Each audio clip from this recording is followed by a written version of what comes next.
नमस्कार दोस्तों, आप सभी का हमारे चैनल पर स्वागत है। आज के इस वीडियो में हम जानेंगे कि भारत सरकार ने किन किन नई योजनाओं की शुरुआत की है। महिलाओं के खाते में मैया सम्मान योजना की राशि कब आएगी, बुजुर्गों को वृद्धा पेंशन 2000 रुपए कब मिलेंगे। इन सभी चीजों की जानकारी आपको इस वीडियो में दी जाएगी, तो बने रहिए हमारे इस वीडियो के साथ। चैनल को सब्सक्राइब करके वीडियो को लाइक कर दीजिए और हमें कमेंट में जरूर बताएं कि आप यह वीडियो किस जगह से देख रहे हैं। तो चलिए जानते हैं अगली बड़ी खबर। भारत सरकार ने 2025 में एलपीजी सिलेंडर पर हर घरेलू उपभोक्ता को 300 रुपए की सब्सिडी देने का बड़ा ऐलान किया है। यह राहत उन परिवारों के लिए बहुत जरूरी है जो रोजाना रसोई गैस का इस्तेमाल करते हैं। बढ़ती महंगाई के बीच यह कदम परिवारों के बजट को मजबूत बनाएगा। यह सब्सिडी प्रधानमंत्री उज्ज्वला योजना के तहत दी जा रही है। योजना के लाभार्थी गरीब और कम आय वाले परिवारों को सस्ता स्वच्छ ईंधन उपलब्ध कराती है। सरकार ने वित्त वर्ष 2025 से 26 के लिए 12,000 करोड़ रुपए का खर्च मंजूर किया है। इससे 10 करोड़ से ज्यादा परिवारों को फायदा होगा। बिहार विधानसभा चुनाव में हार के बाद झारखंड में राजनीतिक उथल-पुथल की आशंका है।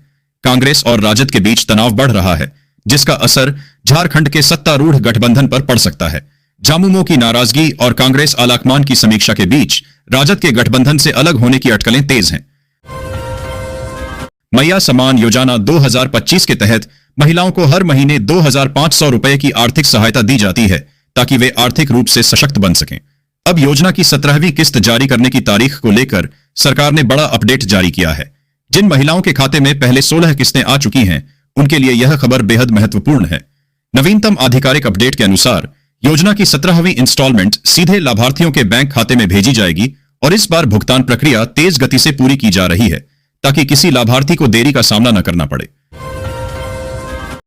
सहारा इंडिया में वर्षों से फंसे लाखों निवेशकों के लिए आखिरकार एक संतोषजनक और महत्वपूर्ण खबर सामने आई है। लंबे समय से बंद पड़ी रिफंड प्रक्रिया को सरकार ने एक बार फिर तेजी से शुरू करने का निर्णय लिया है। नए अपडेट के अनुसार निवेशकों को अब शुरुआती चरण में 50,000 रुपए तक की राशि उनके बैंक खातों में सीधे भेजी जा रही है, जिससे लोगों की उम्मीदें और भी मजबूत हो गई हैं। धनबाद जिले में रेलवे और पथ विभाग की परियोजनाओं के लिए 10 एकड़ से अधिक जमीन का अधिग्रहण किया जाएगा। रेलवे गोमो में फ्लाईओवर बनाएगा, जिसके लिए 7.58 एकड़ जमीन की आवश्यकता है।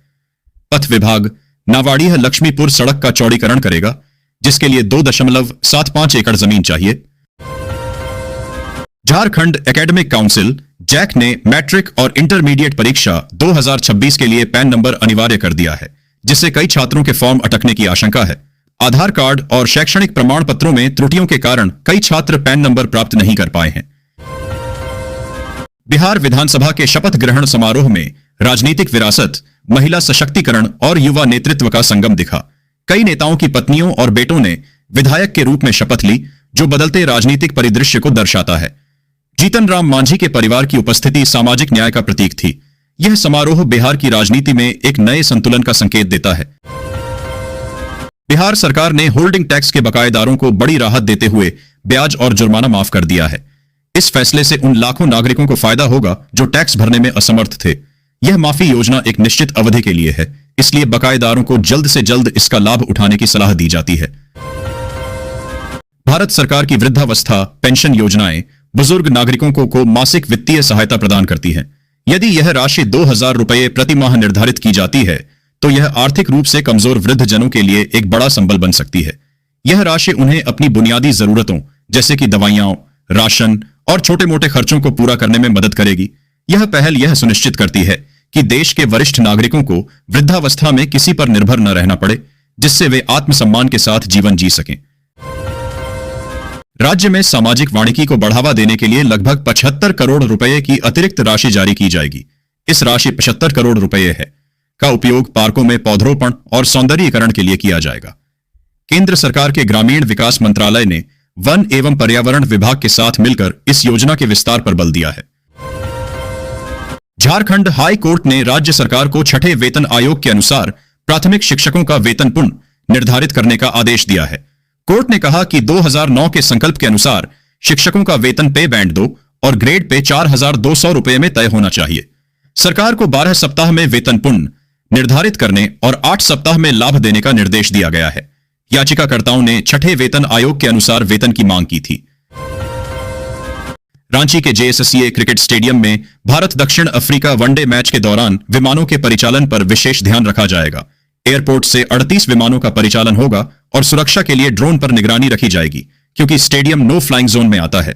विमान से यात्रा करने वाले यात्री आसमान से स्टेडियम का नजारा देख सकेंगे। भारत और दक्षिण अफ्रीका के बीच वनडे मैच के लिए स्टेडियम के दरवाजे सुबह 11:30 खुल जाएंगे।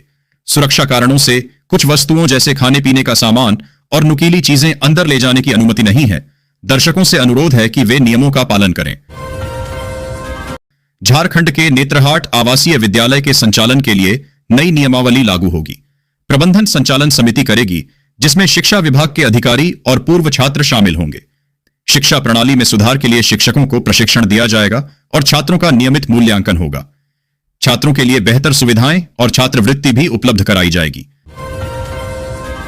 बिहार सरकार ने एक बड़े फैसले में सचिवालय सेवा के 855 अधिकारियों को प्रोन्नति दी है।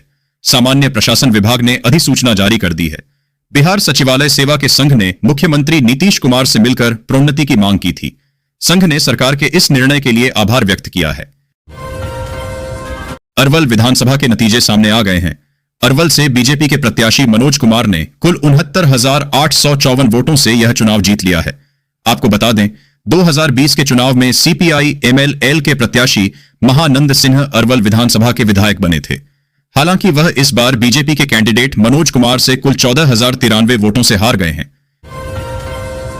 बिहार विधानसभा का 18वां सत्र शुरू हो गया है, जो 5 दिसंबर तक चलेगा। पहले दिन आज विधायकों ने शपथ ली और दूसरे दिन विधानसभा अध्यक्ष का चुनाव होगा। राज्यपाल के अभिभाषण के साथ विधायी कार्य शुरू होंगे, जिसमें द्वितीय अनुपूरक अनुदान प्रस्तुत किया जाएगा। कृषि मंत्री रामकृपाल यादव ने पटना सिटी में किसान चौपाल में भाग लिया। उन्होंने कहा कि कृषि विकास और किसानों का सम्मान सरकार की प्राथमिकता है। किसानों ने नहर पक्कीकरण, अंडरपास निर्माण, जल जमाव समाधान, बीज उपलब्धता और बिजली आपूर्ति जैसी मांगें रखी। मंत्री ने किसानों की समस्याओं के समाधान का आश्वासन दिया। बिहार कांग्रेस चुनावी हार के बाद आज समीक्षा बैठक कर रही है। इसमें हार के कारणों पर विचार होगा, बूथ स्तर की कमजोरियों का आकलन होगा और संगठन को मजबूत करने की रणनीति बनेगी। 14 दिसंबर को दिल्ली में होने वाली रैली की तैयारी पर भी चर्चा होगी।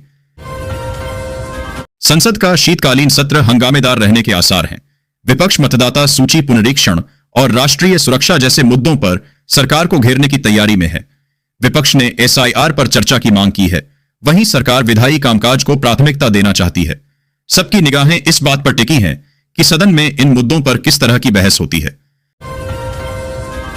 भाजपा अध्यक्ष जेपी नड्डा ने कांग्रेस पर सरदार पटेल को इतिहास से मिटाने का आरोप लगाया। उन्होंने कहा कि कांग्रेस ने स्टैच्यू ऑफ यूनिटी की लागत पर सवाल उठाए थे। नड्डा ने नेहरू पर कश्मीर मुद्दे को बढ़ाने और पटेल द्वारा रियासतों के विलय का नेतृत्व करने की बात कही। उन्होंने कांग्रेस 3 पर सरदार पटेल को इतिहास में उचित स्थान न देने की साजिश रचने का आरोप लगाया। ऑस्ट्रेलिया और इंग्लैंड की क्रिकेट टीम के बीच इन दिनों एशेज सीरीज खेली जा रही है। 21 नवंबर से शुरू हुई इस सीरीज का दूसरा मुकाबला 4 दिसंबर से ब्रिस्बेन के गाबा मैदान पर खेला जाएगा। एशेज सीरीज की तरह ही इसकी ट्रॉफी की डिजाइन का इतिहास भी बेहद है। साउथ अफ्रीका क्रिकेट टीम इन दिनों भारत के दौरे पर है। इस दौरान दोनों टीमों के बीच वनडे सीरीज खेली जा रही है। टेस्ट सीरीज गंवाने के बाद भारत ने रविवार को जीत के साथ वनडे सीरीज का आगाज किया। इस बीच खबर आ रही है कि बीसीसीआई की एक अहम बैठक होने जा रही है। भारतीय क्रिकेट टीम के दिग्गज बल्लेबाज विराट कोहली ने इसी साल मई में टेस्ट क्रिकेट को अलविदा कह दिया था। हालांकि बीते कुछ दिनों से उनके टेस्ट संन्यास से वापसी की खबरें उठ रही हैं, जिन पर बीसीसीआई ने तस्वीर साफ कर दी है। बीएसएल के डिप्लोमा इंजीनियर्स की ओर से रविवार को tennis ball cricket tournament steel champions trophy का आयोजन सेक्टर 4 क्रिकेट स्टेडियम में किया गया। टूर्नामेंट का उद्घाटन बीजीएच के सीएमओ डॉक्टर अनिंदा मंडल और डॉक्टर इंद्रानील चौधरी ने संयुक्त रूप से गुब्बारा उड़ाकर किया। टूर्नामेंट के पहला मैच एसईवीएस विभाग व मशीन शॉप के बीच खेला गया। इसमें एसईवीएस की टीम 32 रनों से विजेता रही। दूसरा मुकाबला एचएसएम, आरएचएफ और स्टोर की टीम के बीच खेला गया। राज्य के विकास आयुक्त सह स्वास्थ्य विभाग के एसईएस अजय कुमार सिंह ने रविवार की सुबह धनबाद कोर्ट मोड़ स्थित सदर अस्पताल का निरीक्षण किया। इस दौरान उन्होंने अस्पताल परिसर में नवनिर्मित आदर्श कुपोषण उपचार केंद्र का उद्घाटन किया। सदर अस्पताल के विभिन्न वार्डों का मुआयना किया। उन्होंने मरीज और परिजनों से बात कर व्यवस्था की जानकारी ली। उन्होंने कहा कि सदर अस्पताल परिसर में पीपीपी मोड़ पर 240 बेड का नया मेडिकल कॉलेज का निर्माण होगा। भारत सरकार से मेडिकल कॉलेज निर्माण की मंजूरी मिल गई है। गोलमुरी गोल्फ कोर्स में आयोजित दिन दिवसीय झारखंड गोल्फ यूनियन चैंपियनशिप रविवार को संपन्न हो गया। इस प्रतियोगिता पूर्वी क्षेत्र के कुल 160 गोल्फरों ने हिस्सा लिया। टीम इवेंट वर्ग के विजेता राजेश पटेल, सुबोध कुमार, राज राजनीश और राजेंद्र सचदेवा थे।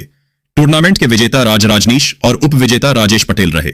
महिला वर्ग में अलका गर्ग ने स्ट्रेट ड्राइव लगाया, पूनम दोषी ने लॉन्गेस्ट ड्राइव लगाया। अलका नियरेस्ट 2 पिन रही। वहीं पुरुष वर्ग में जेबी सिंह ने शानदार स्ट्रेट ड्राइव लगाया। झारखंड के पूर्व सीएम चंपाई सोरेन ने असम सरकार के मुखिया हेमंत बिस्वा शर्मा की खूब तारीफ की। चंपाई सोरेन ने पूर्वोत्तर राज्य में चाय बागान कर्मचारियों को जमीन के मालिकाना हक देने वाले एक बिल को पास करने के लिए असम सरकार की तारीफ की। बता दें कि असम विधानसभा ने शुक्रवार को एक संशोधन बिल पास किया था, जिससे सरकार चाय बागानों की लेबर लाइंस में रहने वाले कर्मचारियों के बीच घर बनाने के लिए जमीन का वितरण कर सकेगी और उन्हें उसका मालिकाना हक दे पाएगी। झारखंड की राजनीति में अटकलें तेज हैं कि क्या हेमंत सोरेन कोई बद्धा खेला करेंगे। चर्चा है कि अगर वे बीजेपी के साथ जाते हैं तो विधानसभा में नंबर गेम बदल सकता है। राजनीतिक विश्लेषक इस संभावित बदलाव पर नजर रख रहे हैं, क्योंकि इससे राज्य की राजनीति में उथल पुथल मच सकती है। झारखंड में निकाय चुनाव की तैयारी शुरू हो गई है। वार्डों के आरक्षण के लिए जनसंख्या के आधार पर रिपोर्ट तैयार की जा रही है। अन्य पिछड़ा वर्ग के लिए नए सर्वे और एसएससी एसटी के लिए 2011 की जनगणना को आधार बनाया जाएगा। अंतिम निर्णय चुनाव आयोग का होगा और जिला प्रशासन चुनाव की तैयारियों में जुटा है। झारखंड सरकार राज्य में सड़क संसाधनों को बेहतर बनाने के लिए तेजी से काम कर रही है। लक्ष्य है कि जल्द ही झारखंड सड़क संसाधनों के मामले में राष्ट्रीय औसत के करीब पहुंच जाए। सरकार सड़कों के नेटवर्क का विस्तार करने और उनकी गुणवत्ता में सुधार करने पर ध्यान केंद्रित कर रही है, जिससे राज्य के दूर दराज के क्षेत्रों में कनेक्टिविटी बेहतर हो सके और आर्थिक विकास को बढ़ावा मिले।